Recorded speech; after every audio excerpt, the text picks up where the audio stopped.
Our next poet will be Gary Light. He was born in the Ukrainian capital, Kiev, has been living in the United States since 1980. His several books of poetry were published in Russian in the US and in the Ukraine, starting in 1992. Since 1993, Gary's poetry is published regularly in the literary journals and poetry anthologies of the United States, Canada, Israel, Europe, and Ukraine.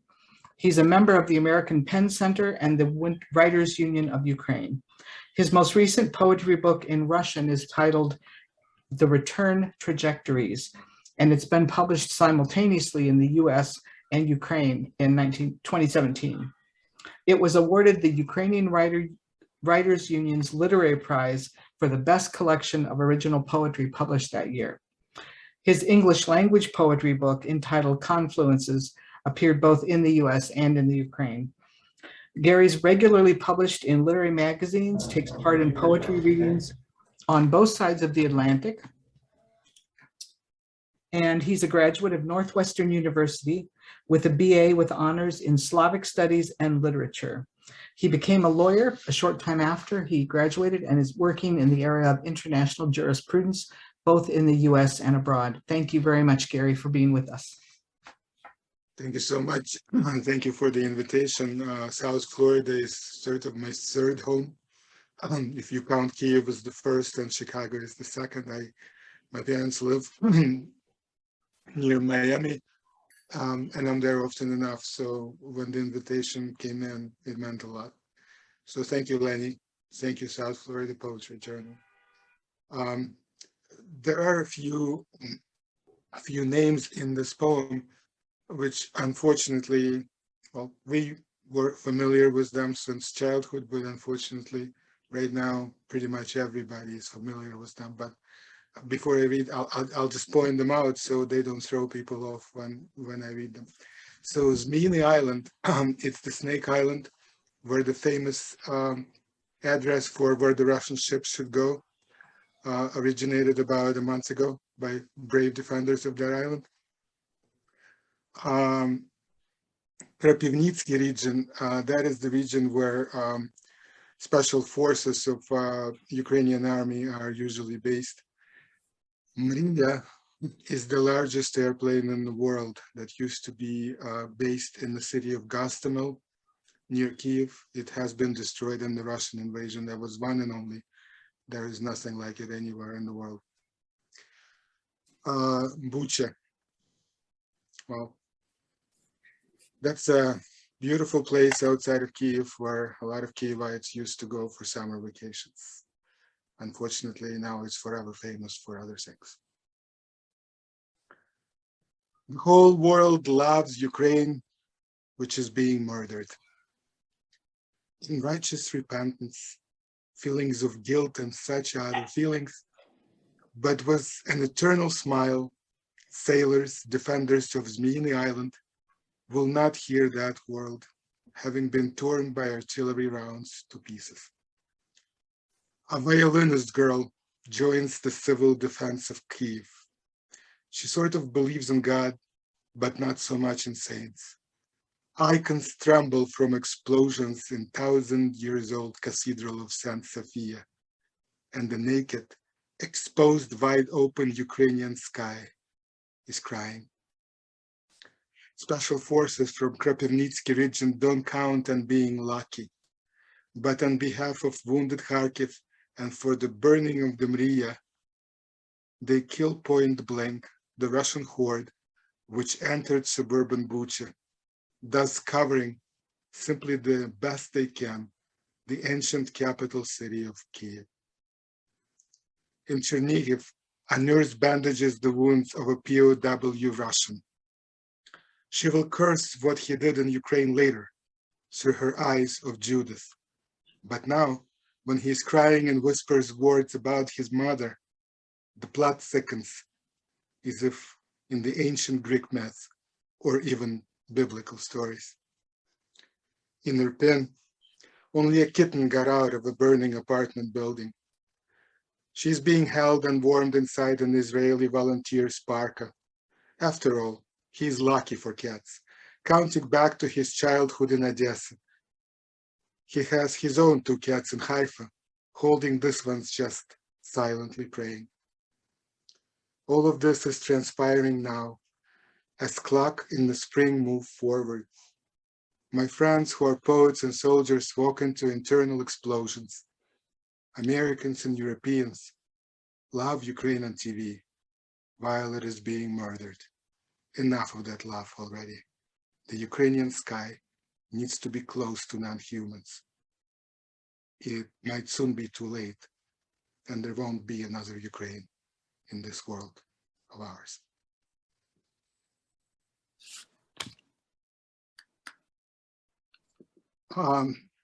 This war actually has been going on for 8 years. And not a lot of people know that, and maybe that's good. But Russia annexed Crimea in 2014 and then entered Donbass as well. Ukraine bravely fought and took some territories back, but it's unmatched, really. I mean, Russia, as we now know, will spare nothing to have this battle won, which they will not. So I go to Kyiv often enough, and since then I've been not as often as I wished. But in 2017, we were reading poetry at the military hospital in Kyiv. A friend of mine organizes those readings regularly. And a year before that, I've written a poem about a certain episode in the war. And one of the nurses pulled me aside and she said, I want you to meet the character of your poem. I said, well, there's many poems. No, she said, that captain of the Ukrainian army that you wrote about, he didn't die. He survived. And I totally lost it, because I guess adult men are not supposed to cry. I know that my character actually died. But this guy told me everything about what happened in that region. And he said that he survived. He was one of the captains who survived, and he is now a major. He's fighting again right now. The poem is called August Morning, Current War, and it was written in 2015. And everything is vividly contemporary, unfortunately, again. The army captain was dying in a vivid sunflower field in Ukraine. From that morning, there remained just a third of the battery charge in his phone and some lingering minutes of credit. It was so clear to the captain there will be no mercy to anyone captured, as there would be no welcoming music to whoever escaped this calamity whole and alive, as the price of a life was declining abruptly. All night long, after a bloody and desperate day, he led a diminishing platoon of young soldier survivors through the fields and ravines under heavy artillery rounds, as the Russians, abundant in their ammunition reserves, kept it coming, distributing gas in measured proportions. It appeared that the air was burning, as were all the sharpened remnants of the officer's oath. In the morning, a Russian sharpshooter picked out the rest of the most inexperienced young fighters from the captain's platoon, while wounding the captain himself, denying him the use of his legs, which the captain covered in soil. As the captain observed, the enemy was closing in. Getting out through shallow ravines was no longer an option. He took out his old but reliable phone and attempted to dial a number in Kyiv. At home on the left bank of the Dnipro River, his wife answered in jubilant voice, "Dear, finally! We were so worried. The nightmares we see are so awful. You really should try and call more often. You're exhausting us with all these worries." As his daughter, a student who was just accepted to study abroad, and grabbed the phone and demanded, "Come home soon, Daddy. We really, really miss you." He envisioned them both in the kitchen, watching American sitcoms on the Soviet-era small TV, while the captain, in and out of consciousness, smiled and spoke. Girls, I love you so much. What's with those pesky felines of ours, those carpet destroyers? How are things with Dynamo Kiev? Good soccer. Are they on the ball as the season is rolling? A battered, bullet-ridden Ukrainian army emergency ambulance somehow got through the encirclement and suddenly appeared from nowhere. As the nurse and the doctor tried to get the captain inside, the Russian tanks were fast approaching from the side of the ravine. The ringing, it was either a church bell or a concussion. The captain could not really tell. The paratroopers who followed the tanks shot the nurse dead right away. They were hesitating as to what to do with the doctor. When one of the Russian officers appeared to have recognized him, they were in the same Soviet army unit serving in Afghanistan in the 80s. Thus, August of 2014 burned over Ukraine. The captain was dying. It will forever remain unclear whether there was reproach in the eyes of the captain. As lingering as that burning August air is the rhetorical question. Who will be burdened with all the forgiving to be done?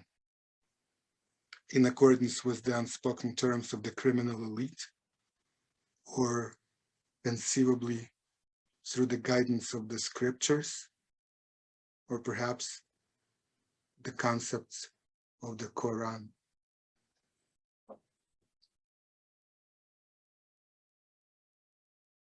Half of my family, as I believe is in Stella's story as well, way back in the beginning of World War II, have died in Babi Yar.